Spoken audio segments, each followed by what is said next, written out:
सोज़ो and Shiloh में आपका फिर से स्वागत है। प्रभु यीशु इस धरती पर आए कि सब उद्धार पा सकें और परमेश्वर को अपना कह सकें। उनका सलीब पर बलिदान किसी एक खास कौम के लोगों के लिए नहीं बल्कि सब के लिए था और उसका फल भी हम सब के लिए है।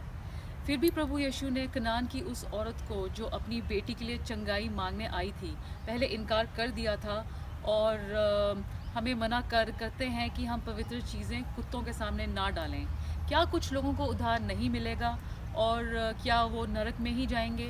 आज हम इसी टॉपिक पे बात करेंगे। उससे पहले सुनते हैं परमेश्वर का वचन। परमेश्वर का वचन हमने लिया है मत्ती की पुस्तक उसके 7वें अध्याय की 6ठी आयत। यहाँ इस प्रकार लिखा है, पवित्र वस्तु कुत्तों को ना दो और अपने मोती सूअरों के आगे मत डालो, ऐसा न हो कि वे उन्हें पाँव तले रौंदें और पलटकर तुमको फाड़ डालें। दूसरा रीडिंग हमने लिया है मत्ती की पुस्तक का 13वां अध्याय उसका 44 से लेकर 44-45 आयत का।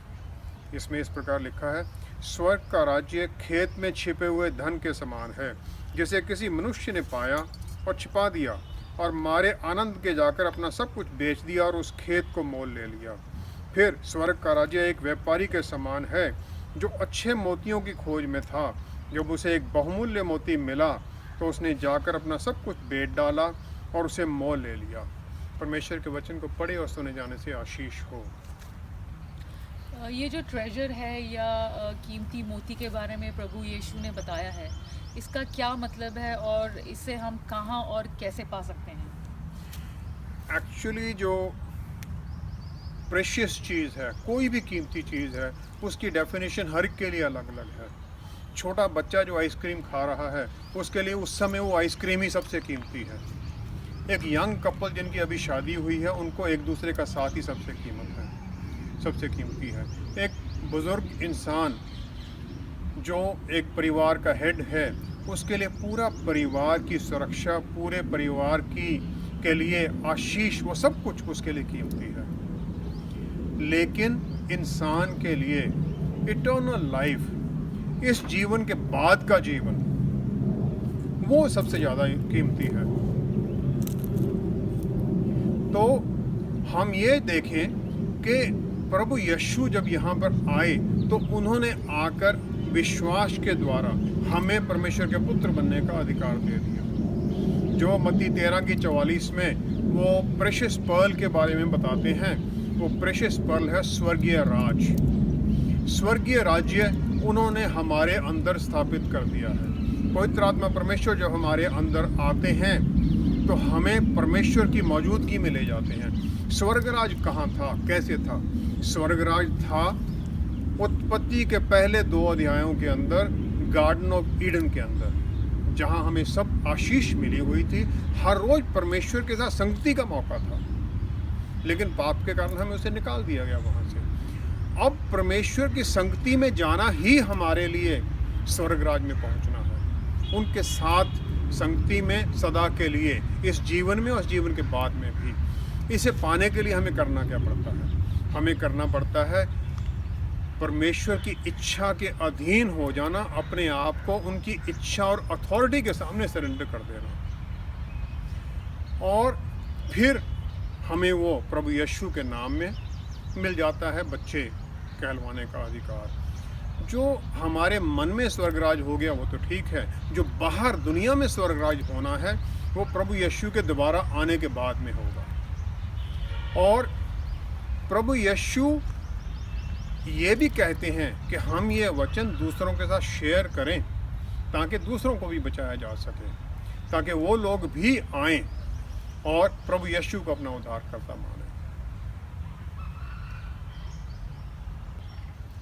आज के माहौल में जहाँ हर बात का विरोध किया जाता है, तो जो ये विरोधी हैं, जो वचन या मुक्ति के बारे में नहीं जानते या जो उसकी कीमत नहीं जानते, क्या हमें उनके पास जाना चाहिए? और जो पहला हक दिया गया था मुक्ति का, वो शेम की संतान का था। नोआ ने उत्पत्ति के 10वें अध्याय में अपने 3 बेटों को जो आशीष दी थी, शेम की जो संतान है वो अब्राहम के थ्रू आते हैं यहूदी लोग। पहला हक उनका था। लेकिन उन्होंने अपने उद्धारकर्ता सेवियर को एक्सेप्ट ही नहीं किया। प्रभु यीशु को उन्होंने पहचाना ही नहीं और उसे उन्होंने रिजेक्ट कर दिया, सलीब पर चढ़ा दिया। तो इस प्रकार दूसरा हक, अभी उसके बाद आ गया हक हम लोगों का, सबका। तो जो बाकी लोग हैं उनमें अभी हक है चिल्ड्रन ऑफ गॉड, जो परमेश्वर के बच्चे हैं। यूहन्ना 1:12 में जो है, जो विश्वास करते हैं परमेश्वर के पुत्र के ऊपर उद्धारकर्ता के रूप में, उनका हक है। मत्ती 15 के अंदर प्रभु यीशु अपने चेलों के साथ ये गलील के इलाके से निकलकर साइरोन और टायर की तरफ निकल जाते हैं, ताकि उनके साथ वो टाइम स्पेंड कर सकें, उन्हें सिखा सकें और कुछ आराम भी मिल सके, क्योंकि इस तरफ में लोग उनको चंगाई के लिए परेशान करते थे। अब जो ही वहाँ पहुँचते हैं तो वहाँ पर कनान की एक औरत पहुँच जाती है। उसकी लड़की को दुष्ट आत्मा ने जकड़ा हुआ है, वो परेशानी में है। तो वो आती है वहाँ पर और चंगाई के लिए प्रार्थना करती है। चेले उसे तंग हो जाते हैं, प्रभु यीशु उसको कुछ नहीं कहते। चेले कहते हैं प्रभु यीशु को कि इसे भेज दो, क्योंकि ये हमारे पीछे पड़ी हुई है। अब उस औरत ने जो प्रभु यीशु को एड्रेस किया वो इम्पोर्टेंट है। वो हम देखें, मत्ती का 15वां अध्याय उसकी 21वीं आयत से शुरू होता है। ये 22वीं आयत में वो कहती है, हे प्रभु दाऊद की संतान मुझ पर दया कर। अब उस औरत की 4-5 चीज़ें हैं जो बहुत ज़रूरी हैं, जो सीखनी हमें। पहला है, वो है कनान की, लेकिन वो जानती है कि इज़राइल के अंदर मसीहा आ गया है और मसीहा दाऊद की संतान का है, तो उसे इस भेद का पता है, पहली बात। दूसरी बात, वो सब उसको रेजिस्ट कर रहे हैं, चेले उसको रोक रहे हैं, लेकिन वो फिर भी पहुंच जाती है।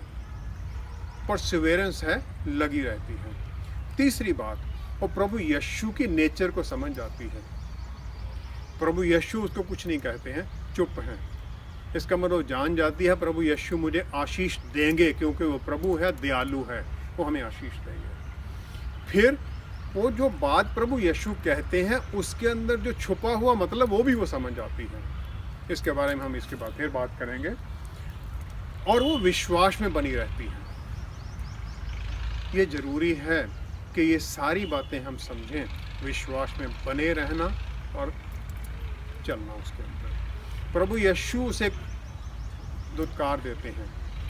यूहन्ना 4:22 में प्रभु यीशु ने सामरी औरत जो उन्हें कुएं पर मिलती है उसे भी कहा था कि उद्धार यहूदियों के लिए है, वो भी बनी रहती है और आशीष अपने लिए ही नहीं अपने लोगों के लिए भी पाती है।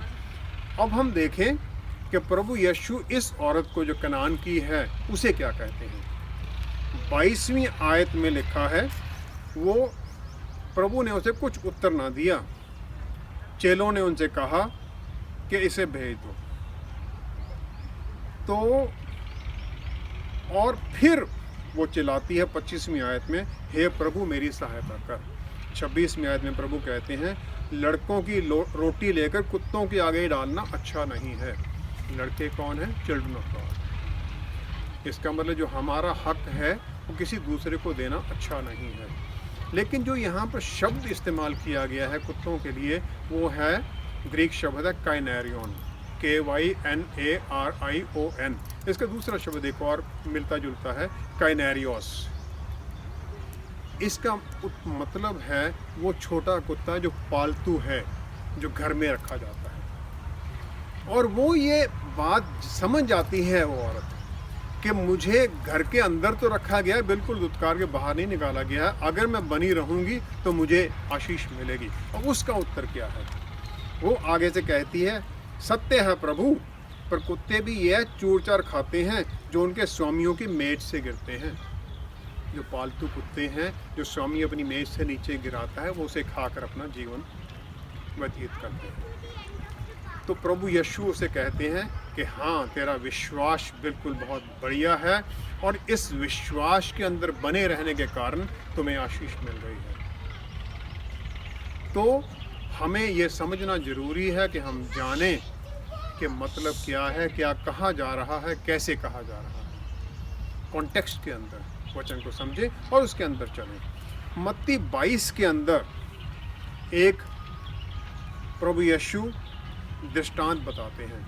एक राजा ने अपने लड़के की शादी के लिए एक भोज अरेंज किया, लोगों को इनवाइट किया गया, लेकिन जिनको इनवाइट किया गया उन्होंने आने से इनकार कर दिया। अब राजा अपने सेवकों को कहता है, जाओ हाईवे के ऊपर, रास्ते पर जाओ, जितने लोग हैं उन्हें पकड़ कर ले आओ।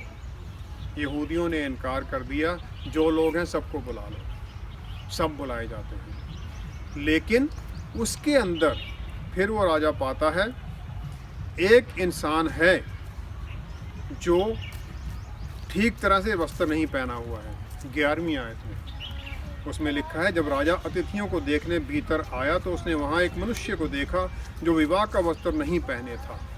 इसका मतलब है उन्होंने, राजा ने विवाह के वस्त्र दिए थे अपने गेस्ट को, क्योंकि वो तो गरीब लोग थे जो सड़क पर घूम रहे थे। तो उस इंसान ने दिया हुआ वस्त्र भी नहीं पहना। इसका मतलब है उसने राजा का तिरस्कार करने की, उसकी बेइज्जती करने की, समझ लीजिए हम, करने की कोशिश की। तो राजा उसे अपने सेवकों को आदेश देता है,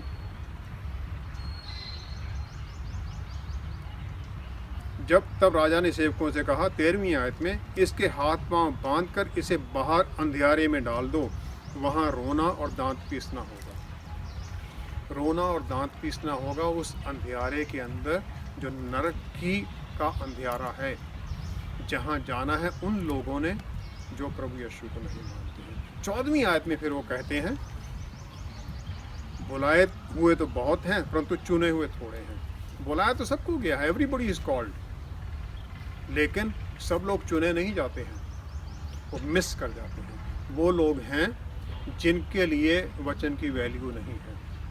अब उनको वचन देना या ना देना, हम दें उनको तो वो आगे से परेशान करने के लिए जाते हैं। उनको कहा गया है कुत्तों के सामने वो पवित्र चीज़ें मत डालिए, क्योंकि जहाँ हम उनके सामने ये पवित्र चीज़ें डालेंगे तो वो विरोध करेंगे और लड़ाई ही करेंगे। ये जो चुने लोग हैं, चुने जाने का कुत्तों के सामने पवित्र चीज़ें डालने से क्या रिश्ता है?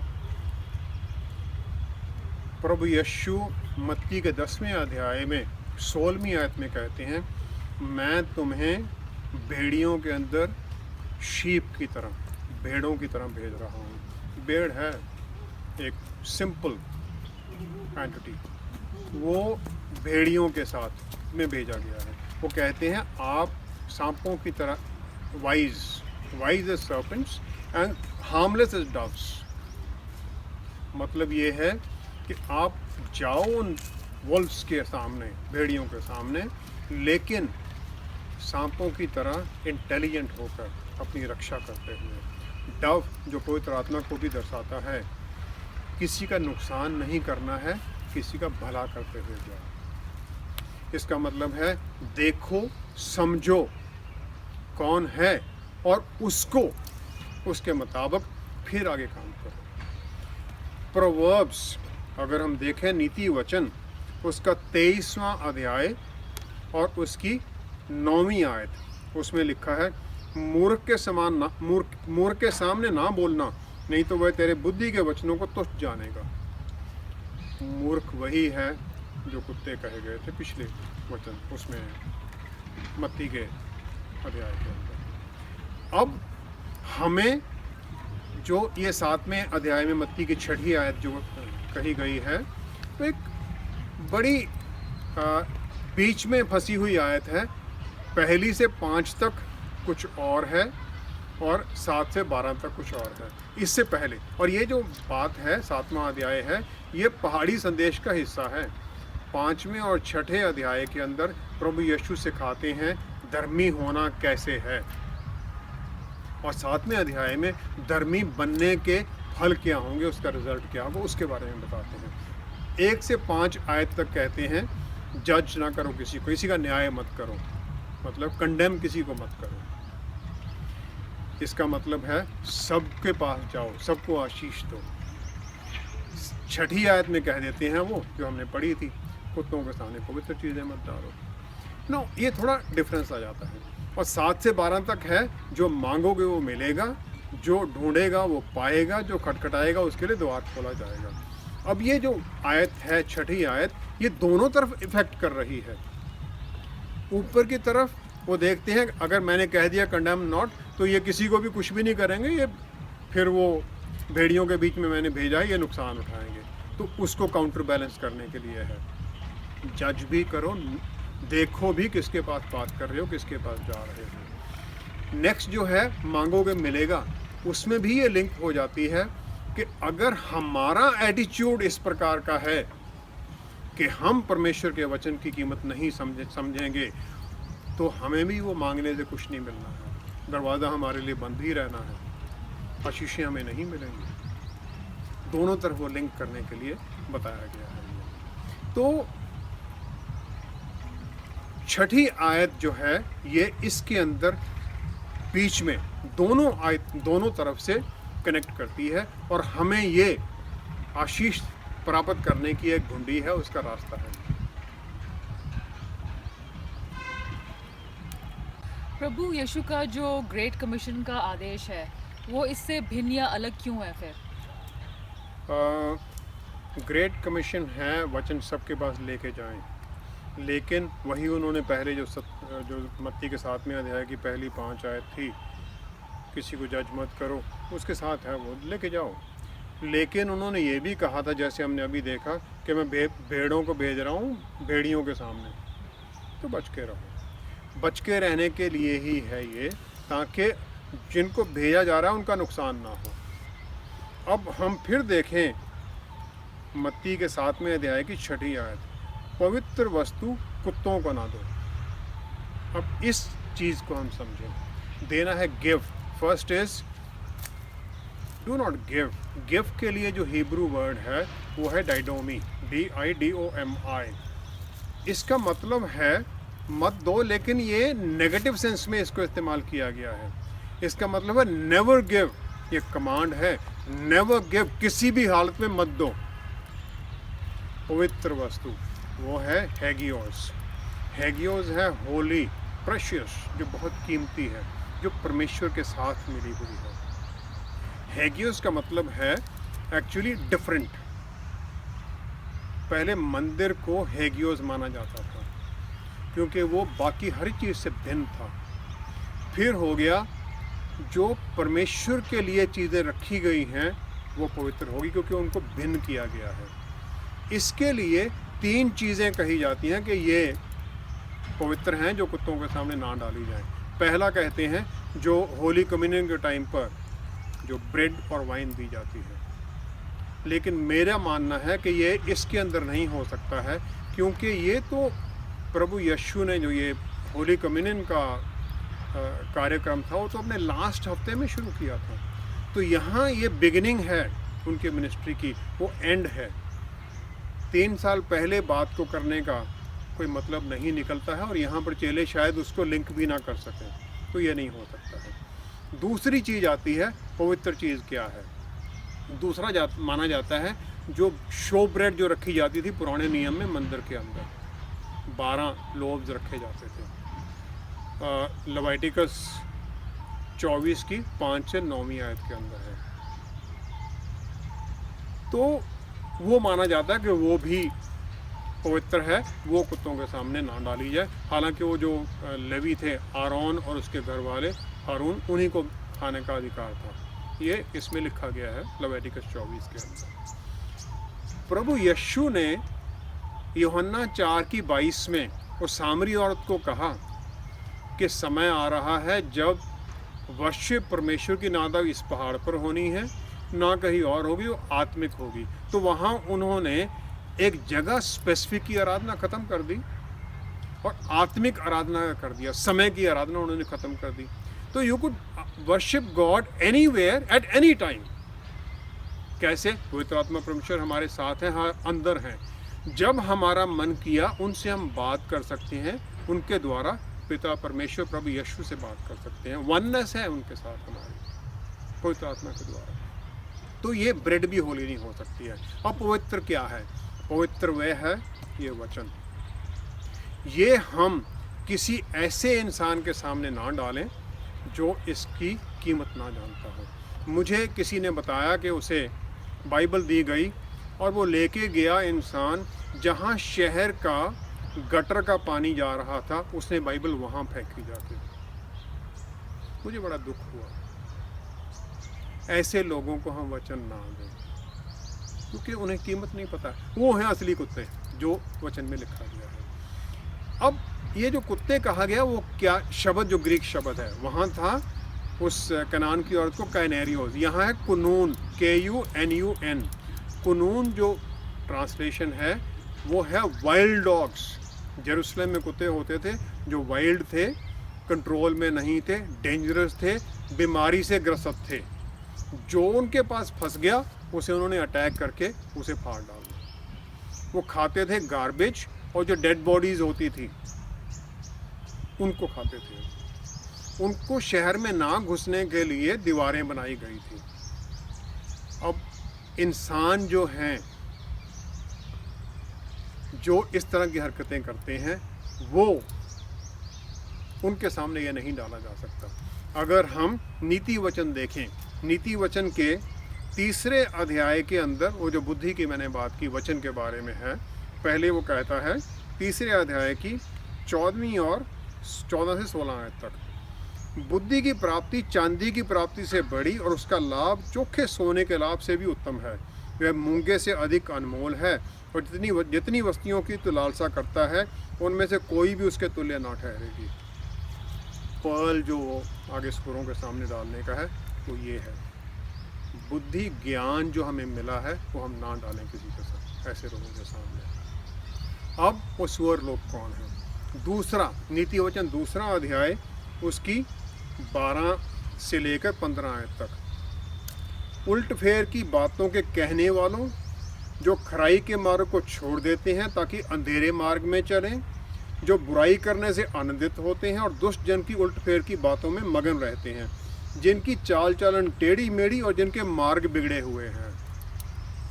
ये लोग हैं जो कि वचन का आदर नहीं जानते हैं, उनके सामने ना डालें।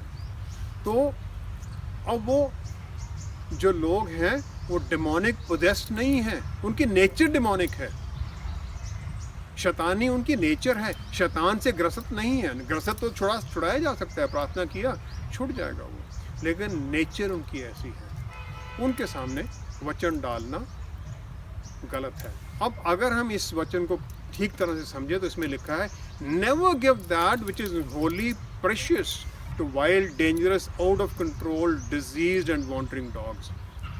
पवित्र वस्तुएं उन कुत्तों के सामने जो आउट ऑफ कंट्रोल हैं, डिजीज्ड हैं, जो बिगड़े हुए हैं, जो किसी के कंट्रोल में नहीं हैं, उनके सामने ना डालो, क्योंकि वो इसका आदर नहीं करेंगे, ना वो इसके बारे में समझेंगे।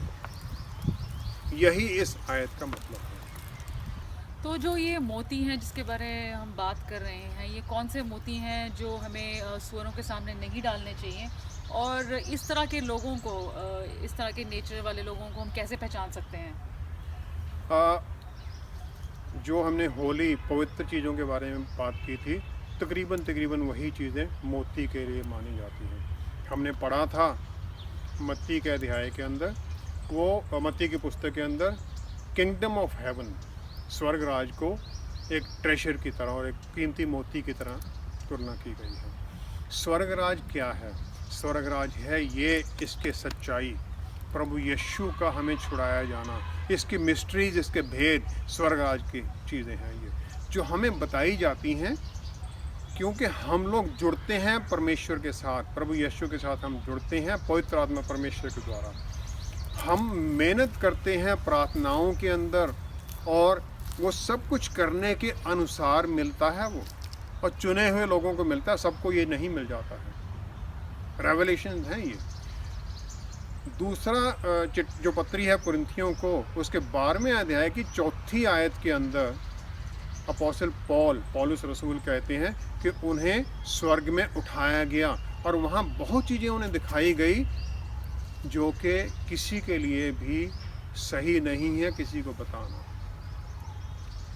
क्योंकि वो परमेश्वर के साथ जुड़े हुए थे, उसका काम कर रहे थे, उन्हें उठाया गया। इसी प्रकार यूहन्ना नबी को रेवलेशन अगर हम देखते हैं, जो लास्ट पुस्तक है पवित्र बाइबल की, उसके अंदर उन्हें पैटमोस आइलैंड से स्वर्ग में उठाया गया।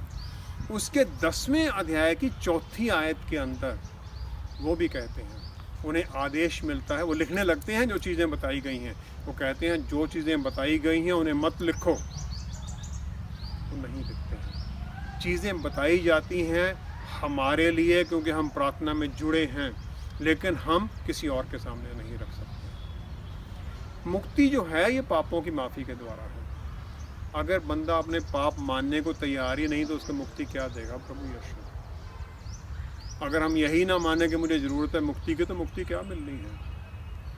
तो डॉग या स्वाइन, कुत्ता या सुअर वो है जो नहीं जानता है, नहीं समझता है, जो हमने नीति वचन 2 के 12 से 15 आयत में देखा था। मत्ती 10 की 14 से 15 आयत में प्रभु यीशु कहते हैं, जहाँ तुम जाते हो अगर वहाँ पर तुम्हारा वेलकम नहीं है, तुम्हें स्वीकार नहीं किया जाता है, तो वहाँ की मिट्टी भी झाड़ दो अपने जूते से, क्योंकि वहाँ की मिट्टी भी पैरों में लग के तुम्हारे साथ आएगी तो तुम्हारा नुकसान करेगी। छोड़ दो उन्हें, वहीं पर छोड़ दो उनको। ये मेरा मानना है, परमेश्वर का वचन किसी के ऊपर ज़बरदस्ती हम लाद नहीं सकते हैं, बताना भी कोई मतलब नहीं है, क्योंकि अगर हम बताने की कोशिश करेंगे तो हम अपना टाइम बर्बाद कर रहे हैं। टाइम बर्बाद कर रहे हैं और एनर्जी बर्बाद कर रहे हैं, रिसोर्सेज बर्बाद कर रहे हैं, क्योंकि हो सकता है उन कुत्तों को नकेल डालने के लिए, कंट्रोल करने के लिए परमेश्वर ने किसी और को तैयार कर रखा हो।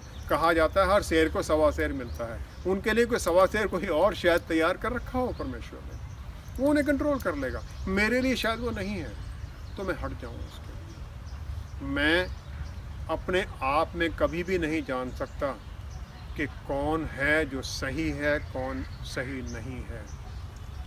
पवित्र आत्मा परमेश्वर का गिफ्ट है, डिसर्नमेंट ऑफ स्पिरिट्स।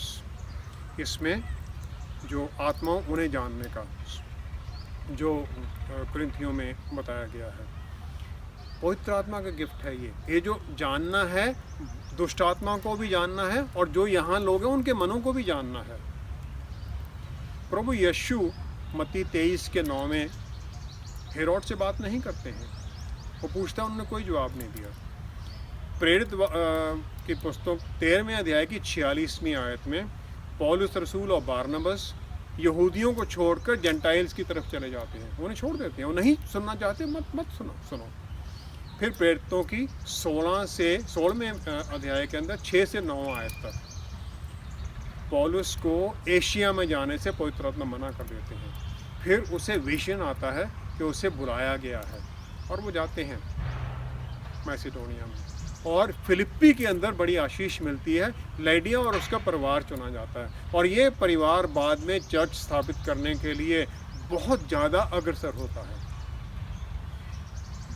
और हमें इसी प्रकार पवित्र आत्मा की आवाज़ सुननी है, परमेश्वर की आवाज़ सुननी है, और उसके मुताबिक हमें जाना है, उसके मुताबिक हमें चलना है। तभी हम सक्सेसफुल होंगे, तभी हम वचन सुना सकेंगे, तभी आगे वचन सुना जाएगा। ये हम प्रार्थना करें। पिता परमेश्वर, धन्यवाद है आपका इस समय के लिए, इस आशीष के लिए जो हमें दी है आपने। प्रभु यीशु, आप हमारे साथ हैं पवित्र आत्मा परमेश्वर के द्वारा।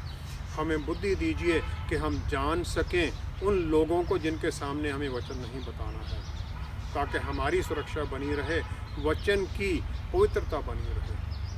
और प्रभु यीशु, आप ही छूइए उन लोगों को, उनका मन बदलिए, ताकि वो वचन को सुनने वाले और जानने वाले बने, ताकि वो नरक की आग में ना जलें, क्योंकि आपकी इच्छा है कि सब बचाए जाएं। वचन में लिखा है हर घुटना झुकना चाहिए आपके सामने। झुकाएं प्रभु हर घुटने को, और हमें इस्तेमाल कीजिए ताकि हम स्वर्ग राज के कामों में हिस्सा ले सकें। पिता परमेश्वर, जितने लोग देख रहे हैं प्रोग्राम को, उन सबको आशीष दीजिए, उन सबको धन दौलत की भरपूरी, अच्छी सेहत और आत्मा की भरपूरी दीजिए, ताकि आपके वचन के अंदर चलें। आपके नाम को महिमा देते हैं पिता परमेश्वर। धन्यवाद सहित सब कुछ मांगते हैं प्रभु यीशु के पवित्र नाम में। आमीन आमीन आमीन। प्रभु यीशु का हमसे ये वादा है कि वो कभी ना हमें छोड़ेंगे और ना कभी त्यागेंगे। वो हमेशा हमें गाइड करेंगे और हमें बुद्धि देंगे कि हम राइट और रॉन्ग को पहचान सकें और किनके सामने हम जाके ये वचन शेयर करें। हम सिर्फ सुनने वाले बने। Thank you so much for joining us again. See you next week. Please आप हमारे वेबसाइट पे भी लॉग ऑन करें, ईमेल्स और फ़ोन कॉल्स भी करें। See you next week. Stay blessed. चलो।